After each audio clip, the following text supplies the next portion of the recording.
morning. Welcome to Tribune News on Q, your go-to morning news source, only here at the Daily Tribune. We're live on Daily Tribune's Facebook page, Tribune Now on YouTube, and a Daily Tribune Official on TikTok. For today's headlines.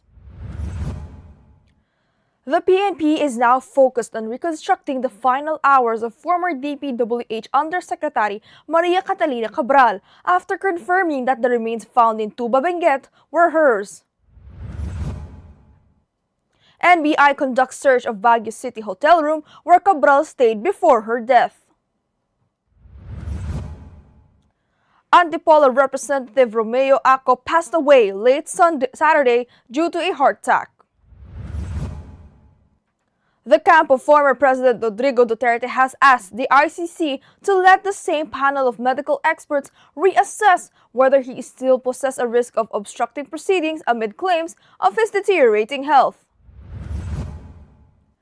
In Taiwan, a man who had evaded reserve military service used tactics associated with combat to turn a rush hour metro into a killing ground.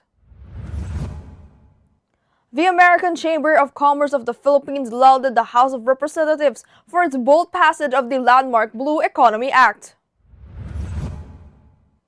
The Miss Cosmo 2025 Grand Finale crowned USA's Eliana Linguist, while Philippines' Chelsea Fernandez finished first runner-up. Football legend Kazuyoshi King Kazumiura, now 58, is reportedly set to join a Japanese 3rd Division club as he prepares for his incredible 41st professional season.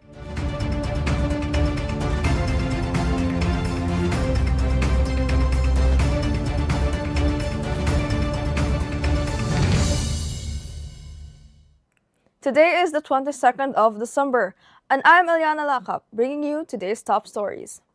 Let's kick things off with today's weather. 3 weather systems are affecting the Philippines. The shear lines bring cloudy skies with scattered rains and isolated thunderstorms over eastern Luzon and central Luzon. The northeast monsoon affects the rest of northern Luzon, while the easterlies bring cloudy skies and scattered rains over Visayas, Mindoro, Bicol, and Mindanao. Metro Manila and the parts of Luzon will see isolated rain showers. Extreme northern Luzon faces strong to gale-force winds and very rough seas, while the rest of Luzon has moderate winds and rough seas. The rest of the country experiences light to moderate winds and slight moderate seas. No new tropical cyclones are being monitored. Residents are advised to stay alert and follow local advisories. Now for our traffic update. Light traffic is reported at Balintawak Toll Plaza, Balintawak Cloverleaf southbound, Torres Bugalyon Bridge to approaching Libtong Mekawayan northbound, Bukawa Toll Plaza and San Fernando northbound and southbound lanes. Approaching Mindanao Toll Plaza, motorists may encounter an approximate 200-meter vehicle queue.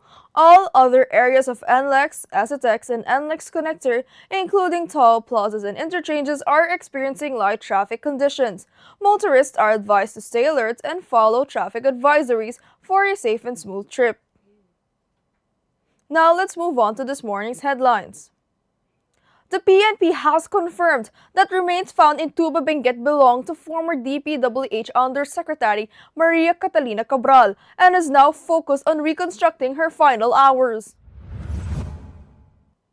Investigators are questioning her driver, reviewing CCTV and hotel records, analyzing digital devices, and coordinating with the Independent Commission for Infrastructure as part of an expanded probe. Autopsy results found no foul play, citing blunt force trauma consistent with the fall. Linked to major flood control controversy investigations, Cabral's case is under a Cordillera task force, with authorities assuring transparency amid strong public interest. The National Bureau of Investigation has searched the Baguio hotel room of former DPWH Undersecretary Maria Catalina Cathy Cabral to secure possible evidence related to her death. The warrant was issued by a Baguio RTC judge. Cabral reportedly fell from a cliff along Cannon Road in Tuba Benguet on December 18th and was declared the next day. An autopsy found blunt force injuries consistent with the fall, with no foul play indicated so far. The NBI is urging motorists who passed the area from 9 to 7 p.m. that day to submit dashcam footages. Now, Antipolo Representative Romeo Acop, 78, a former police general and senior vice chair of the House Quad Committee, has died from a heart attack nearly a month after a kidney transplant. Acop was widely praised for his integrity, legal expertise, and leadership in investigations of illegal pogos, Chinese-linked land grabbing, and summary killings.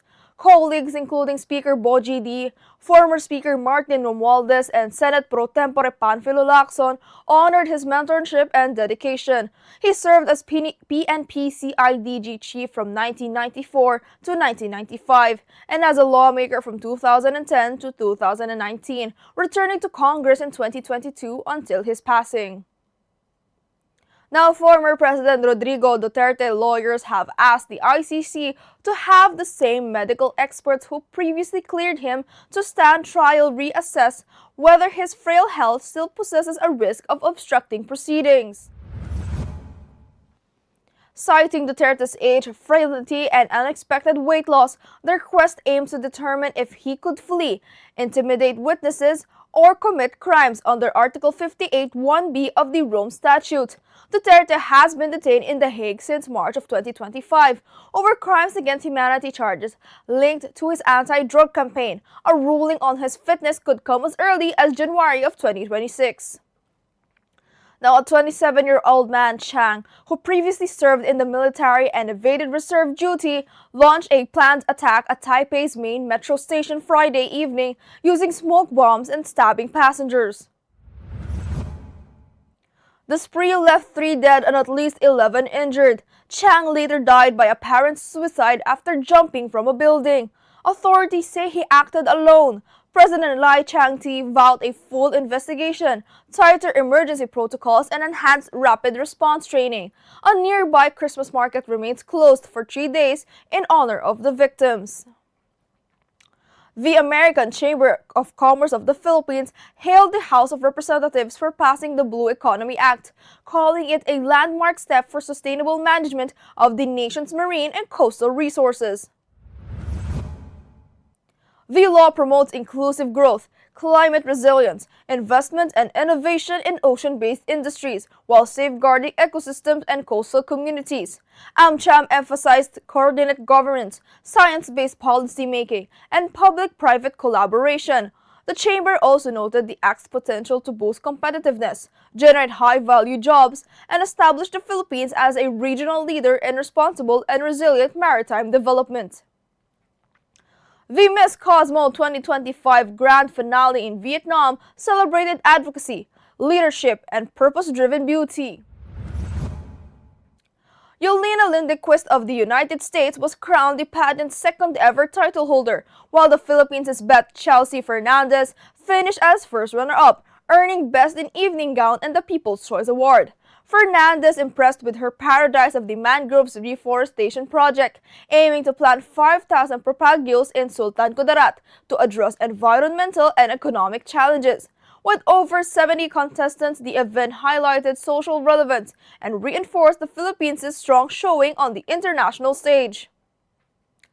Kazuyoshi Kinkaju Miura, 58, is set to join Japanese 3rd Division team Fukushima United, beginning his 41st professional football season. Miura, who turns 59 in February, played last season for 4th-tier Atletico Suzuka.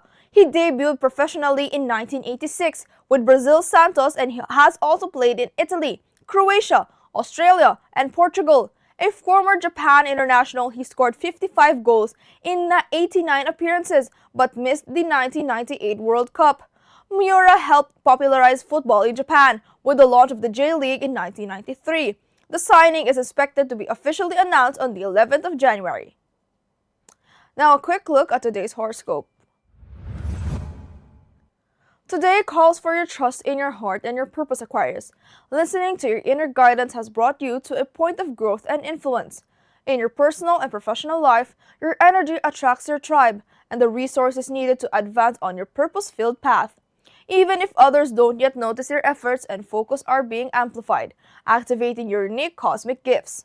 Opportunities for recognition and progress are strong today. Keep moving forward with confidence as your dedication is drawing the support and attention you deserve. Now, Katribo, did you know that on this day, December 22nd, 1978, John Wayne Gacy confessed to murdering over 2,000 boys and young men, hiding many of their bodies under his suburban Chicago home? Born on March 17, 1942, Gacy led a seemingly normal life, managing business and even engaging in local politics, even dressing as a clown for children. Behind this facade, he preyed on male youths, committing his first murder in 1972. Authorities caught him after investigating the disappearance of Robert Peast, discovering 29 bodies on his property and 4 in nearby rivers. Convicted of 33 murders in 1980, Gacy spent 14 years on death row before being executed by lethal injection on May 10, 1994. Now, this morning's viral story features a funny duo, recreating the iconic scene from the Kath Neal movie She's Dating the Gangster. But the guy delivering Catherine's lines does it in a completely unexpected way, prompting netizens to comment that he sounds like the Minecraft villager or the Uiai cat. Let's watch this. Ano ba? Hindi yun! Hindi anon! Ano ba? Hindi yan? Ang ano? Oo. Na ano? Oo. Oo na. Totoong ano? Oo na kita. Ako ba hindi? Tama ka. Itigil natin tong deal na to.